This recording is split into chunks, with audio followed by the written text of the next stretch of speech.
Hey there guys, and welcome back. On this week's show, we're going to take a tour of the Toronto Zoo.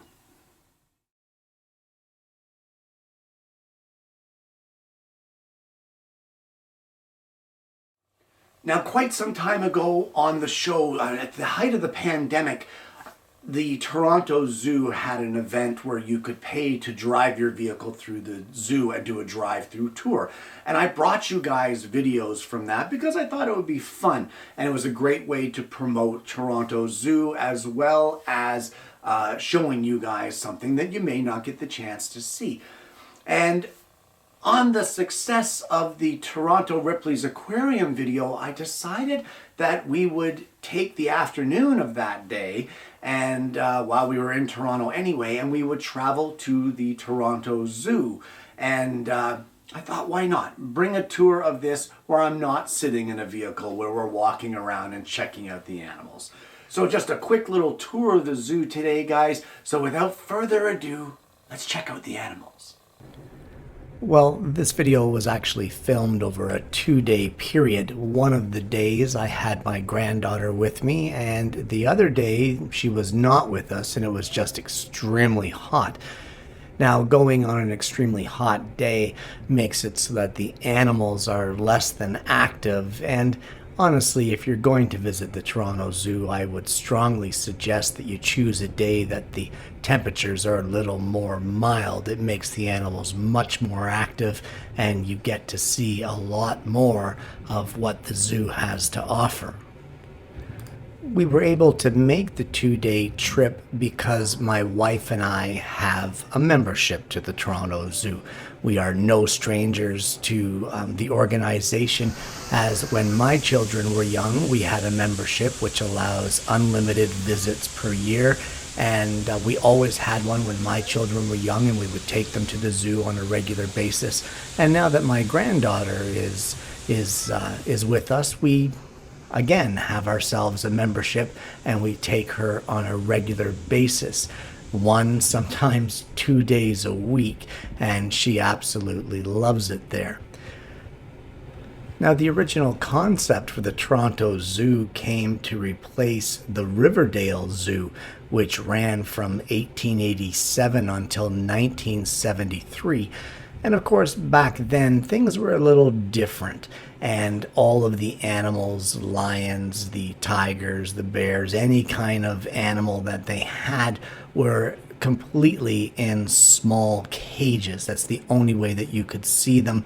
And someone came up with a concept at some point in time to come up with the Toronto Zoo, where they could try to provide a much larger area for the animals, as well as a little more of a natural habitat for them. So they ended up picking a location in the far east end of Toronto, and in all honesty, it's 710 acres of land. It is absolutely crazy how huge this piece of land is, and be prepared for a walk if you're going to be visiting the zoo, because there is a lot of walking. In fact, over 10 kilometers of just walking trails alone. Now, these guys have over 5,800 animals on display, and that actually represents almost 500 different species. The cost to run the zoo is absolutely astronomical. I can't even imagine how much it costs, but on average they go through 1 to 1.5 tons of food per day just to keep the animals healthy and keep them fed. The cost for the food alone, and I've got this information from a little bit of an older document, the way that the prices are going up with these days with inflation, it must be much higher, but from the document that I have, the cost was approximately $900,000 per year to feed the animals alone. That doesn't include things like electricity costs and of course wages of the employees and that sort of thing.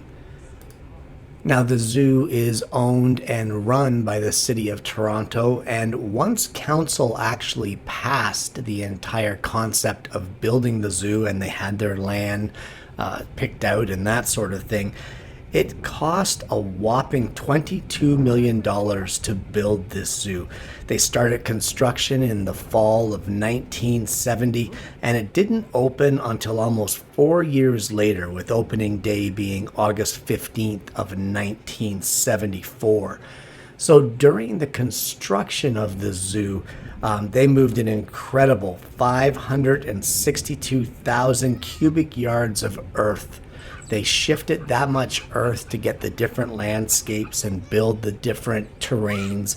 And as well, they trucked in over 1,000 tons of rocks and stone from different parts of all over Ontario in order to build what you see here at the Toronto Zoo. Now, at the point in time when we were here, of course, there was still pandemic restrictions in order to keep some of the animals safe. So about 90% or more of their bird population is not on display. They are in their own private sanctuary here on the property, but you do not have access to them. That is, of course, due to the avian bird flu, which is also going around supposedly. So they do have some animals off display, like the flamingos, the parrots, that sort of thing. But for the most part, their animals are all fully on display. And for things like the primates, the gorillas, and the orangutans and those type of primates, it is requested that you wear a mask when anywhere near them, and as well in any of the pavilion buildings that you can go into to see the different types of animals of the different regions. It is also suggested for both the animal safety and for the patron of the zoo safety that you wear a mask while you are in those areas as well. Now, of the 710 acres at the zoo, they are all divided into 7 different regions. You have Africa, which is the rainforests and the savannas, Americas, Australasia, the Canadian domain, Eurasia wilds, Indo-Malaya, and the Tundra Trek, which would house the penguins and the polar bears. Now, the Canadian domain, if you should visit this zoo, is one heck of a walk. And the walk is actually not bad going down to the Canadian domain because it's all downhill. But the return walk is quite the fiasco.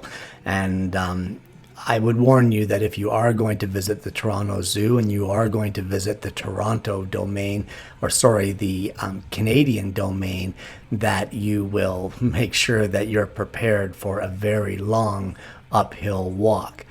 Of course, a certain little person has no problem with her energy levels, but her pop maybe needs a little help once in a while. Now, the zoo is not necessarily all about the animals. There's quite a bit about education as well, and they have an extensive children's area where children can, of course, go and learn about different things at the zoo, such as, well, feeding the penguins, for example, or they have different bug displays. They have a play area with a petting zoo. They have a large splash pad that you can take your children to during the summer hot months, and it's actually quite well done. And of course, the children just love it. I think all in all, the Toronto Zoo tries to do their best to not only accommodate the animals in the best way possible, but as well to preserve the species. Sadly, there are plenty of species of animals throughout the world that are very quickly becoming extinct, and through organizations like different local zoos, they are able to have programs for reproduction of these animals. And, better to have them in a zoo so that you can at least appreciate them and keep the species alive than to have them see their demise through poachers and the like. Now, I had mentioned earlier that it cost $22 million to build the entire Toronto Zoo. But as well, it cost another $6 million just for the animals and the plants. And all of that money for all of the animals, all of the plants, and that sort of thing, that was all raised through fundraisers from local school children, local businesses, and that sort of thing. The community back in the 70s really pulled together to make this project a worthwhile thing and to make it happen. And honestly, if it wasn't for the fundraisings of those schools and of the different businesses back in the 70s, the Toronto Zoo may have never become a reality. All in all, the zoo has been a huge part of my children's upbringing as well as mine and my wife's. And it's really nice to see that the institution is still in existence and still going strong and still working to preserve these species of animals. It's also nice to be able to, after all the years of taking my children there and having fun time and time again, it's also really nice to be able to share it with my granddaughter. And it's nice to see that her parents take a keen interest in making sure that the zoo is one of her experiences and one of her joys that she enjoys being involved with.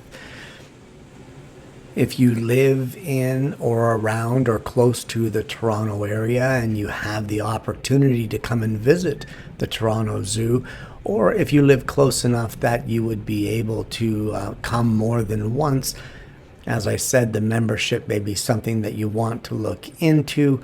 I would suggest also getting a parking pass to go hand in hand with it, and then you don't have to worry about parking fees every time you show up. But it is nice to be able to, once a week or twice a week, after a long day of work, just go take your granddaughter to the zoo, pack a bit of a lunch, have some fun, walk around, look at some animals, learn something new, have a bite to eat by the rhinos, which is her favorite place to have dinner, and then, of course, share the experience. And who knows, maybe down the line, she will be taking her children to the zoo with her membership. Let's hope. And there you have it. A tour of the Toronto Zoo. Guys, there are some out there that do not agree with zoos and they do not like zoos. They say it's cruel to the animals to keep them in captivity like that, etc., etc. I'm kind of on the fence about it. I enjoy going to the zoo. I enjoy checking out animals that I would never get to see otherwise, like giraffes and rhinos and that sort of thing. And it's also a way to preserve the species. A lot of these species that are in these zoos, whether you are pro-zoo or con-zoo, whatever you want to say, it is a good way to preserve the species because a lot of them are on the edge of, if not full-blown, into extinction. And the only way to keep them alive and to keep the species going is through the zoo programs. So either way, it's a great way to experience the animals of the world. Now, it is a lot of walking on the visit to the zoo. I have to admit, at the end of the day, when it's all said and done, my legs are killing me. They're just screaming. It is a ton of walking. In all the pavilions, it's very hot, it's very muggy because they have to duplicate or mimic some of the, say, rainforest humidities and rainforest temperatures. And I tell you, it's a hot and sweaty day. It's a day for walking, it's a day for exercise, but it's also a great day for fun. And I hope that you've enjoyed the show today.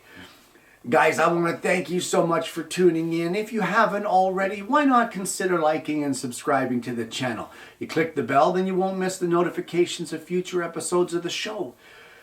Bit of a different one again today, but a lot of you enjoyed the aquarium video, so I thought I would bring the zoo video as well. Guys, I want to thank you for tuning in. I hope you've enjoyed today's show. I hope that if you're in Toronto, you're going to take the chance or the opportunity to visit the zoo there as we did. And I also hope that you're going to join me again next week when I bring you yet another Alternative Tuesdays.